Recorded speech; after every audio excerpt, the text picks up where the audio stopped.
The acceptance letter arrived on a Tuesday morning in March, just as I was rushing out the door to catch the bus to my community college. The thick, cream envelope with Stanford University's emblem made my heart skip a beat, but not in the way you'd expect. I hadn't applied to Stanford. I'd never even dreamed of applying to Stanford. My twin sister, Maya, had applied there, along with Harvard, Yale, and every other Ivy League school our parents had been pushing her toward since we were 12. Before we jump back in, tell us where you're tuning in from, and if this story touches you, make sure you're subscribed, because tomorrow, I've saved something extra special for you. But there it was, addressed to Emma Catherine Chen at our family's address on Maple Street. My name, not Maya's. I tore open the envelope with trembling fingers, already knowing something was terribly wrong. The congratulatory letter inside began with, "Dear Emma," and went on to praise my exceptional essay about overcoming adversity as a first-generation college student, my outstanding SAT scores, and my impressive extracurricular activities, including debate team captain and volunteer work at the local homeless shelter. The problem was, I'd never written that essay. My SAT scores were decent, but nowhere near Stanford level, and while I did volunteer at the shelter, Maya was the debate team captain. Maya was the one with the perfect grades, the flawless college applications, the bright future mapped out in neat little boxes. I stood in our cramped kitchen, staring at the letter that should have been the happiest moment of my life, and instead felt like the ground was cracking beneath my feet. Maya bounced down the stairs, her perfectly straightened hair catching the morning light, already dressed in the designer clothes our parents somehow afforded by working 3 jobs between them. "What's that?" she asked, reaching for the coffee pot with the casual confidence she'd always possessed. Maya was born 7 minutes before me, but she'd spent our entire 18 years making sure those 7 minutes felt like 7 years of superiority. I held up the letter, watching her face carefully. Stanford acceptance. For me. The coffee mug slipped from her hand, shattering against the linoleum floor. Dark liquid splashed across her pristine white sneakers, but she didn't seem to notice. Her face went through a series of expressions: confusion, shock, then something that looked almost like panic before settling into her trademark smile. "Emma, that's incredible! I had no idea you'd applied. When did you even have time between your classes at Riverside Community College?" Her voice was light, but I caught the slight tremor underneath. "That's just it, Maya. I didn't apply." The kitchen fell silent except for the steady drip of coffee from the counter to the floor. Maya's smile faltered, and for a moment I saw something raw and vulnerable in her eyes before she quickly looked away. "That's crazy," she said, grabbing paper towels to clean up the mess. "There must be some mistake. You should call them." But even as she said it, pieces were clicking into place in my mind. The nights Maya stayed up late on her laptop, claiming she was perfecting her applications. The way she'd asked me detailed questions about my volunteer work at the shelter, saying she was just curious about my experiences there. The time I'd caught her reading my college essays for Professor Martinez's English class, brushing it off as sisterly interest in my writing. "Maya," I said slowly, "what did you do?" She froze, a handful of coffee-soaked paper towels dripping in her grip. "What do you mean?" "The essay they mentioned, about being a first-generation college student. You wrote about my experiences, didn't you? About how I've been working at Giuseppe's Pizza since sophomore year to help with rent? About how I take care of Grandma Chen every weekend while you're at debate tournaments?" Maya straightened up, and I watched her face transform from guilty panic to defensive anger. "You don't understand, Emma. You've never understood the pressure I'm under." "The pressure? Maya, you're the golden child. You're the one with the 4.0 GPA and the perfect SAT scores. You're the one Mom and Dad brag about to everyone at church." "Exactly." She threw the paper towels into the trash with more force than necessary. "Do you know what it's like being perfect all the time? Do you know what it's like having everyone expect you to be the one who makes it out of this neighborhood? Who makes all their sacrifices worth it?" I stood in our cramped kitchen, staring at the letter that should have been the happiest moment of my life, and instead felt like the ground was cracking beneath my feet. "Mom," I said, my voice steady despite the storm raging inside me, "we need to talk." Maya's face went white as our mother settled into her usual chair at the kitchen table, pulling off her orthopedic shoes with a weary sigh. The Stanford letter felt like it was burning a hole in my hand, and I could practically hear Maya's heart hammering from across the room. "What do you girls need to talk about?" Mom asked, rubbing her temples. She looked so tired, and I suddenly understood why Maya had been so desperate to succeed. Every gray hair on her head, every line around her eyes, every callus on her hands was a reminder of the sacrifices she had made for us. I glanced at Maya, whose eyes were pleading with me silently. For a moment, I wavered. Maybe I could let this slide. Maybe I could let her have this one thing, this chance at the life she'd always wanted. But then I remembered how she'd dismissed my dreams as unrealistic, how she'd made me feel like I was settling for less by going to community college, how she'd stolen my identity, not just my story. "I got accepted to Stanford," I said, holding up the letter. Mom's exhaustion vanished instantly. She shot up from her chair, nearly knocking it over in her excitement. "Stanford? Emma, are you serious? My baby got into Stanford?" She rushed over and grabbed my face in her hands, tears already streaming down her cheeks. "I'm so proud of you. So proud." The guilt hit me like a truck. This joy on my mother's face, this pure happiness I hadn't seen her express in months, and it was all based on a lie? Preparing and narrating this story took us a lot of time, so if you're enjoying it, subscribe to our channel. It means a lot to us. Now back to the story. Maya's lie, but a lie nonetheless. "Mom, wait," I began, but she was already shouting for Dad in rapid Mandarin. Within seconds, he appeared from the living room where he'd been watching his Taiwanese dramas, still in his janitor's uniform from the night shift at the office building downtown. "What's all the noise?" he asked in English, but Mom was already babbling in Mandarin about Stanford and acceptance letters and their daughter making them proud.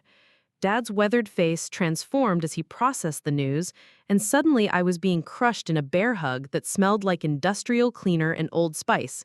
"Emma," he said, his voice thick with emotion, "you did it. You really did it." Over Dad's shoulder, I could see Maya standing frozen by the sink, watching our parents celebrate what should have been her achievement. The irony wasn't lost on me that for the first time in our lives, I was the daughter making them proud, and it wasn't even real.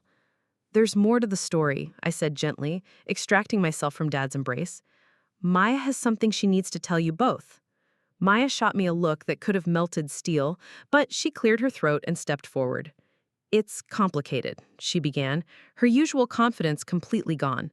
"Complicated how?" Dad asked, his smile fading as he sensed the tension in the room. Maya looked at the floor, then at the ceiling, anywhere but at our parents' expectant faces. "The thing is, I may have used some of Emma's personal experiences in my college applications, and I may have submitted a few applications under her name instead of mine." The silence that followed was deafening. I watched my parents' faces as they processed what Maya had just confessed, saw the confusion give way to understanding, then to something that looked like heartbreak. "You mean Emma didn't get accepted to Stanford?" Mom said slowly, her voice flat. "You did, using her name." "Not just her name," I added, surprised by how calm I sounded. "She wrote essays about my job at Giuseppe's, about taking care of Grandma Chen, about being the twin who struggles while she excels. She took my life and made it her college application." Dad sat down heavily, suddenly looking every one of his 53 years. "Maya, is this true?" Maya's composure finally cracked. "You don't understand the pressure I've been under. Everyone expects me to be perfect, to get into the best schools, to be the success story. But all these colleges want diversity now. They want students who've overcome real hardship. And Emma's life is more what?" Mom asked, her voice dangerously quiet. "More authentic," Maya finished miserably. The words hung in the air like a toxic cloud. More authentic, as if my struggles, my work, my sacrifices were just props in Maya's performance of success. "So you thought Emma's authentic struggles weren't good enough for Emma herself?" Dad asked, and I'd never heard him sound so disappointed. "You thought she deserved community college while you deserved Stanford?" "That's not what I meant," Maya protested, but even she seemed to realize how hollow her words sounded. I found myself speaking up, surprising everyone, including myself. "Actually, Dad, that's exactly what she meant. Maya has spent our entire lives making me feel like I'm the consolation prize twin, the one who isn't quite smart enough, quite driven enough, quite worthy enough for the big dreams. Emma, that's not true, Maya said, but her voice lacked conviction. Isn't it? Remember when I wanted to apply to State University's journalism program? You told me I should be realistic about my abilities. Remember when I got excited about my essay winning that regional contest? You said it was probably because the competition wasn't very strong. Remember when I started volunteering at the shelter? You said it was cute that I was finding my niche. Each memory I recited made Maya flinch, and I realized I'd been carrying these small cuts for years, never acknowledging how deeply they'd wounded me. Mom was looking back and forth between us like she was seeing her daughters clearly for the first time. Maya, you really did this? You really stole your sister's identity for college applications?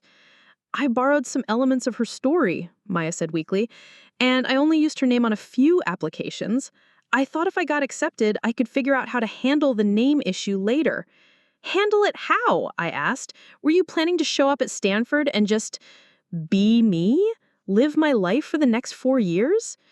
Maya's silence was answer enough. Dad stood up abruptly and walked to the window, staring out at our small backyard where Mom's vegetable garden was just starting to show green shoots. 30 years, he said quietly. 30 years your mother and I have been in this country, working jobs that hurt our backs and our pride, sending every extra penny to your grandparents, saving what we could so you girls could have opportunities we never had. He turned back to face us, and I saw tears in his eyes. And you, he looked at Maya, you thought the life we gave Emma wasn't good enough for her to succeed on her own merit? That's not what I thought, Maya said desperately. I just knew what colleges were looking for, and Emma's experiences fit that profile better than mine did. So instead of being proud of your sister's strength, instead of supporting her dreams, you decided to steal them, Mom said, her voice breaking. You decided that Emma's life was only valuable as material for your success. I felt something shifting inside me, an anger I'd never allowed myself to feel fully. You know what the worst part is? I actually believed you when you said I wasn't Stanford material. I believed you when you said I should stick to community college and local schools. I internalized every dismissive comment, every subtle put-down, every way you made me feel smaller. Maya was crying now, mascara running down her cheeks. Emma, I'm sorry. I never meant to make you feel that way. I was just scared. Scared of what? Scared of failing, scared of disappointing everyone, scared of not being special anymore.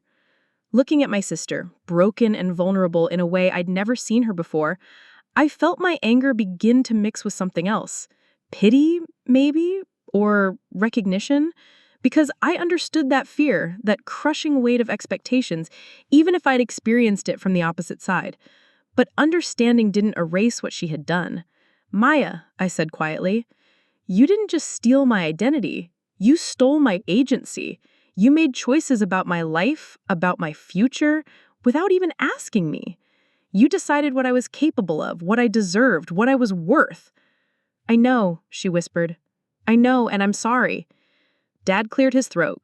Sorry doesn't fix this. The question now is what we do about it. We all looked at each other, 4 people in a small kitchen, surrounded by the debris of a family dynamic that had been fractured long before today. The coffee Maya had spilled was still staining the floor, the Stanford letter was still clutched in my hand, and nothing would ever be quite the same again. I have to call Stanford, Maya said finally. I have to tell them the truth. Yes, Mom said firmly. You do. The phone call to Stanford's admissions office was scheduled for the next morning. Maya spent the entire night pacing her room, and I could hear her footsteps through our thin shared wall until nearly 3 in the morning. I lay awake too, staring at the ceiling and trying to process everything that had happened. At exactly 9 o'clock, we all gathered around the kitchen table as Maya dialed the number with shaking fingers. She had practiced her confession speech a dozen times, but her voice still cracked when the admissions counselor picked up. Hello, this is Maya Chen calling about an acceptance letter that was sent to my twin sister Emma Chen yesterday. I need to report an error in the application process. I watched Maya's face as she explained the situation to the counselor, her confidence completely stripped away. She looked younger somehow, more like the scared little girl who used to climb into my bed during thunderstorms before we grew apart. Yes, I understand this is highly irregular, Maya was saying. I take full responsibility for the deception. I submitted the application using my sister's name and some of her personal experiences, but with my academic credentials. There was a long pause as the person on the other end spoke. Maya's face grew paler with each passing second. I see. Yes, I understand that this constitutes fraud. No, my sister had no knowledge of what I was doing. Another pause. Yes, I'll hold. Maya put the phone on speaker, and we all sat in tense silence, listening to generic hold music that felt absurdly cheerful given the circumstances. What are they saying? Mom asked nervously. They're conferring with the dean of admissions and their legal department, Maya whispered. This is really bad. When the counselor returned to the line, her voice was crisp and professional. Miss Chen, after consulting with our administration, we need to inform you that this situation requires immediate action. The acceptance letter issued to Emma Chen is hereby rescinded. Additionally, Maya Chen is permanently barred from applying to Stanford University due to academic dishonesty. The words hit Maya like a physical blow. She doubled over as if she'd been punched in the stomach, and for a moment, I thought she might actually be sick. Furthermore, the counselor continued, we are required to report this incident to the other universities where similar applications may have been submitted. You mentioned this was not an isolated incident? Maya looked at me with panic in her eyes. I used the same strategy for Harvard, Yale, and Princeton, she admitted quietly. Then you can expect to hear from those institutions as well. Academic fraud is taken very seriously in the college admissions process, Miss Chen. This will likely affect all of your applications. After Maya hung up, the kitchen fell silent except for the sound of her quiet sobbing. Dad reached across the table and took her hand. And despite everything, my heart ached seeing my twin sister so completely broken. Maya, he said gently, what you did was wrong, but you're still our daughter. We'll figure this out. But Maya pulled her hand away. No, Dad, you don't understand. It's not just Stanford. If they report this to the other schools, I won't get in anywhere. My entire future is ruined. Your future isn't ruined, I said, surprised to find myself defending her. It's just different than what you planned. Easy for you to say, Maya snapped, some of her old venom returning. You never wanted those things anyway. How would you know what I wanted? I shot back. You never asked. You just assumed that because I didn't vocalize my dreams the way you did, because I didn't make charts and vision boards and 5-year plans, that I didn't have any ambitions at all. Maya looked at me with genuine confusion. But you seemed happy at community college. You never complained about it. I made the best of it because that's what you do when someone you trust tells you repeatedly that it's all you're capable of. But that doesn't mean I didn't wonder what would have happened if I'd applied to bigger schools. It doesn't mean I didn't dream. The truth was, I had dreamed. Late at night, I'd looked up journalism programs at universities across the country. I'd imagined myself writing for major newspapers, traveling the world as a foreign correspondent, making a difference through my words. But every time I'd mentioned these dreams, Maya had found a way to deflate them with her realistic advice and subtle put-downs. Over the next few days, the phone calls came from Harvard, Yale, and Princeton, each one delivering the same message. Maya's academic dishonesty had not only cost her the acceptances she'd fraudulently obtained, but it had also tainted her legitimate applications to other schools. Word spread quickly through the tight-knit network of elite university admissions offices. Maya barely left her room. She'd gone from golden child to family pariah in a matter of days, and she didn't know how to process the dramatic shift. Mom brought her meals on trays, and I could hear her crying at all hours. Meanwhile, I found myself in an unexpected position. The guidance counselor at my community college, Mrs. Rodriguez, called me into her office after hearing about the situation through the local gossip network. Emma, she said, settling into her chair across from me, I've been thinking about our conversation last semester when you mentioned being interested in journalism programs. I shifted uncomfortably. That was just idle curiosity, Mrs. Rodriguez. I'm focused on getting my associate degree. But why stop there? Your grades are excellent, your writing samples from Professor Martinez's class are exceptional, and now that I know more about your volunteer work and your job experience, I think you're selling yourself short. She pulled out a folder thick with papers. I took the liberty of researching some journalism programs that are still accepting applications for fall admission. State schools mostly, but good programs with strong reputations. I stared at the folder like it might bite me. Mrs. Rodriguez, I appreciate this, but I can't afford to transfer to a four-year university. My parents are already struggling financially. That's what scholarships and financial aid are for, Emma, and many of these schools have specific programs for transfer students from community colleges. You might be surprised by what's available. She pushed the folder toward me. Just look, okay? Don't make any decisions now, but at least consider the possibility that you have more options than you think. That evening, I spread the information across my bed and really looked at it for the first time. University of Oregon had a renowned journalism program with strong financial aid for transfer students. Arizona State had an innovative digital media track that combined traditional journalism with new technologies. San Francisco State offered internships with major newspapers and magazines. For the first time in years, I allowed myself to dream again. Really dream, not just the careful, small dreams I'd trained myself to have. Maya appeared in my doorway, looking like a ghost of her former self. Her hair was unwashed, her face puffy from crying, and she was wearing the same pajamas she'd had for 3 days. "What's all that?" she asked, nodding toward the papers scattered on my bed. "College applications," I said simply. Maya's face crumpled. "Emma, I'm so sorry. I ruined everything for both of us." I looked at my sister, really looked at her, and saw something I'd never noticed before. Under all that confidence and perfection, Maya was just as scared and uncertain as I was. She'd just hidden it better. "You didn't ruin everything, Maya. You made some really terrible choices that hurt a lot of people, including yourself. But that doesn't mean it's over for either of us." "It is for me," she said, slumping against my doorframe. "No decent school will take me now. I'll probably end up at some random community college, starting over from scratch." "Community college isn't a punishment, Maya. It's just a different path."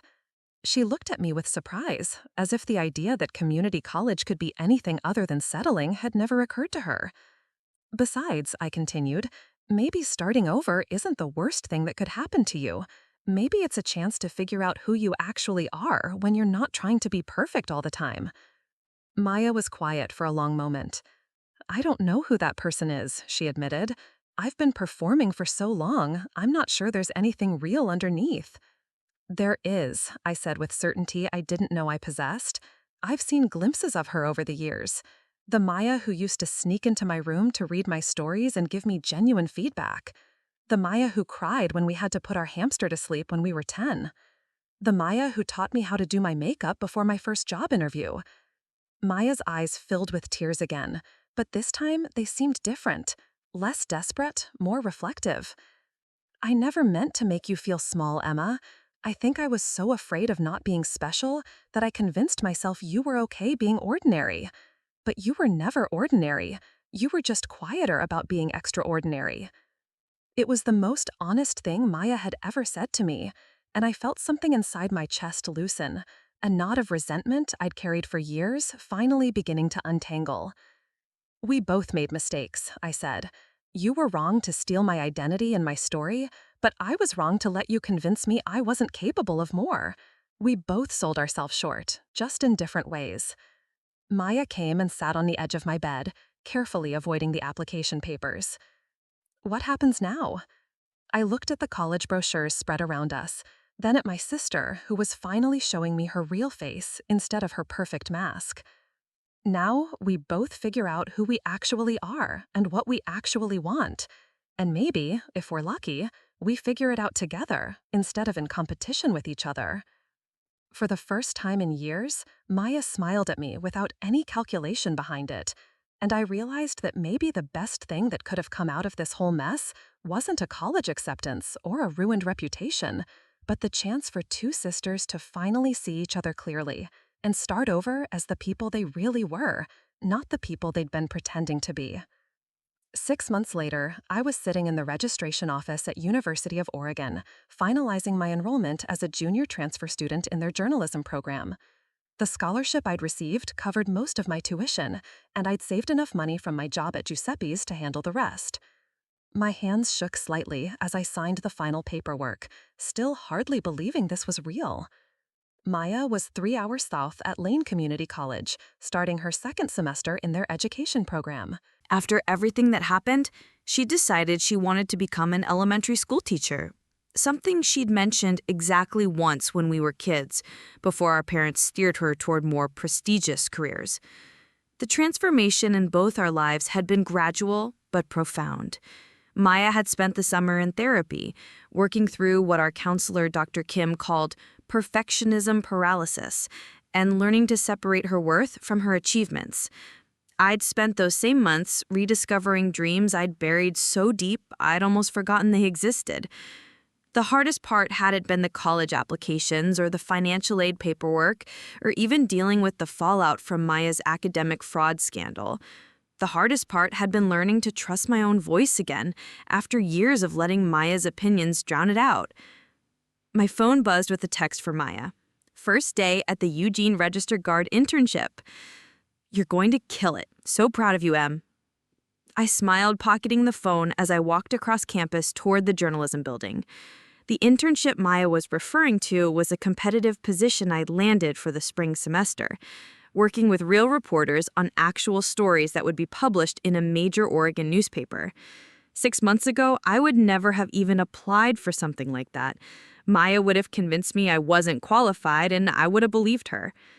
But a lot had changed since that morning when the Stanford acceptance letter arrived with my name on it. The journalism building buzzed with energy as students rushed between classes and faculty offices. I found my way to Professor Bennett's newsroom simulation class, where 20 students were already seated around a conference table that looked like it belonged in a real newspaper office. Professor Bennett was a former investigative reporter for the Washington Post, and she had the kind of sharp, no-nonsense demeanor that came from decades of chasing down stories and meeting impossible deadlines. She looked around the room as the last few students settled into their seats. "Welcome to advanced reporting," she began, her voice carrying the authority of someone who'd covered everything from local corruption scandals to international conflicts. In this class, you're not students playing at being journalists. You're reporters working on real stories that will be published in real publications. The work you do here matters, and I expect you to treat it that way. She handed out a stack of assignment sheets. Your first project is an investigative piece on a topic of your choosing, something with depth, something that matters to your community, something that requires real research and multiple sources. You have 6 weeks to produce a story worthy of professional publication. As I looked at the assignment sheet, my mind immediately went to a conversation I'd had with Mrs. Patterson, one of the regular clients at the homeless shelter where I still volunteered. She'd mentioned how difficult it was for homeless individuals to access mental health services in our county, how the system seemed designed to keep people out rather than help them get in. It was exactly the kind of story I wanted to tell, but 6 months ago, I would have dismissed the idea as too ambitious for someone like me. Now I felt a familiar excitement building in my chest, the same feeling I got when I was writing something that mattered. After class, I called Maya as I walked back to my dorm room. She picked up on the second ring, sounding slightly out of breath. "Emma, how was your first day? Tell me everything." I found myself smiling at her enthusiasm. The Maya I'd grown up with would have asked perfunctory questions while simultaneously checking her phone or doing something else. This Maya, the one who'd emerged after her perfect facade crumbled, was genuinely interested in my life in a way she'd never been before. "It was amazing," I said, and meant it.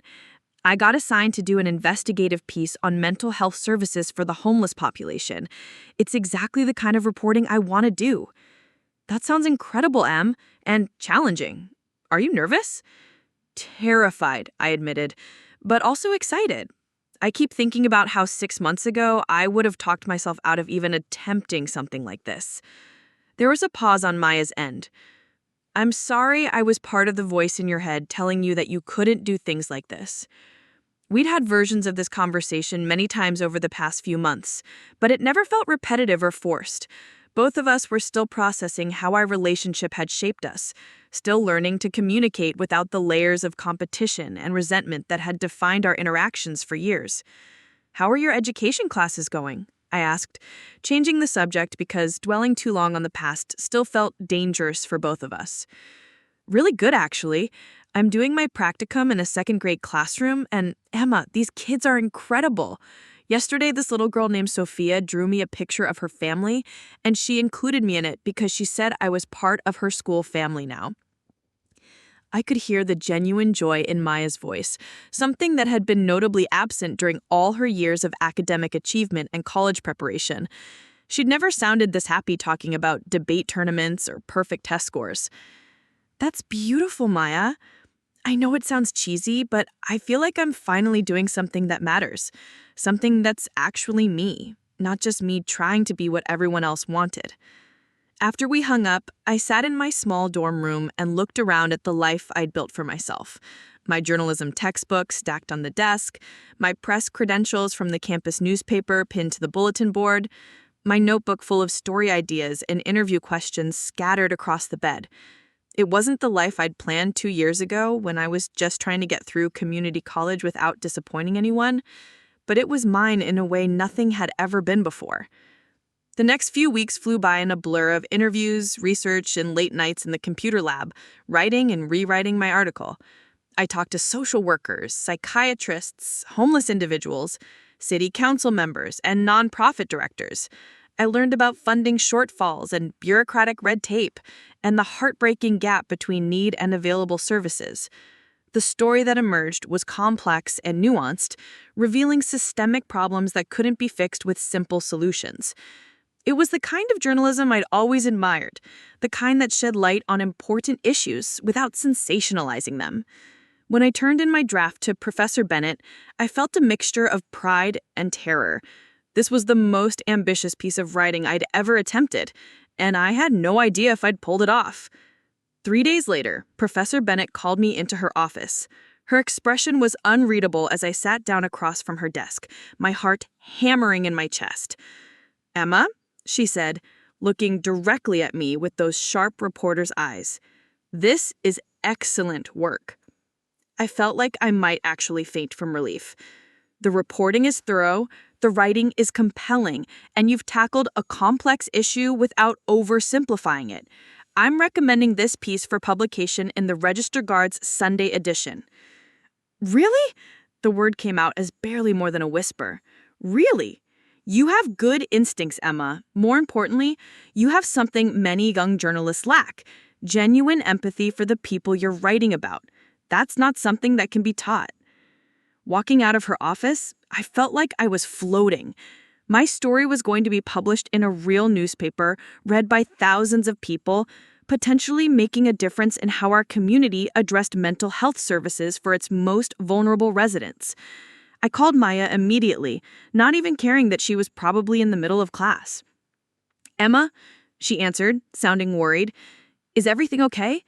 "Maya, my article is getting published in the Register Guard. Professor Bennett said it was excellent work."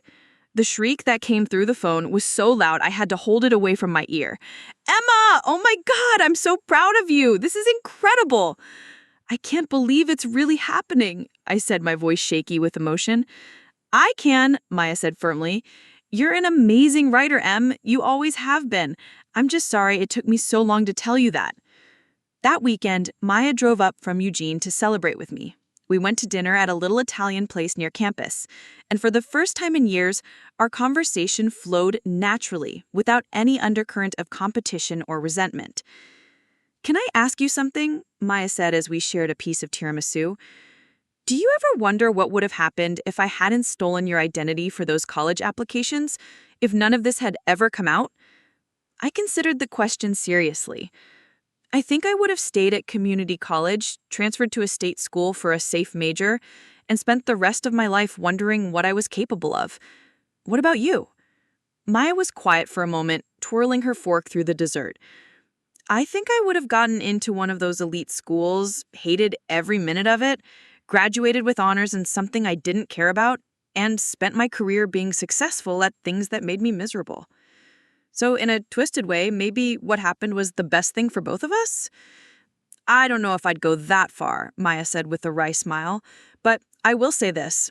I like who both of us are now better than who we were before." As I looked across the table at my sister, I realized she was right. The Maya sitting across from me was softer, more authentic, more genuinely happy than the perfect student who dominated our childhood. And I was stronger, more confident, more willing to take up space in the world than the girl who'd accepted Maya's limitations as truth. The scandal that had torn our family apart had also given us the chance to rebuild our relationship on a foundation of honesty instead of competition. Maya's betrayal had forced both of us to confront uncomfortable truths about ourselves and each other, but it had also freed us to become the people we were meant to be. 3 months later, my article on mental health services was picked up by the Associated Press and published in newspapers across the Pacific Northwest. It led to a city council investigation and ultimately resulted in increased funding for mental health programs serving the homeless population. Maya sent me the newspaper clipping with a note that read, "This is what happens when Emma Chen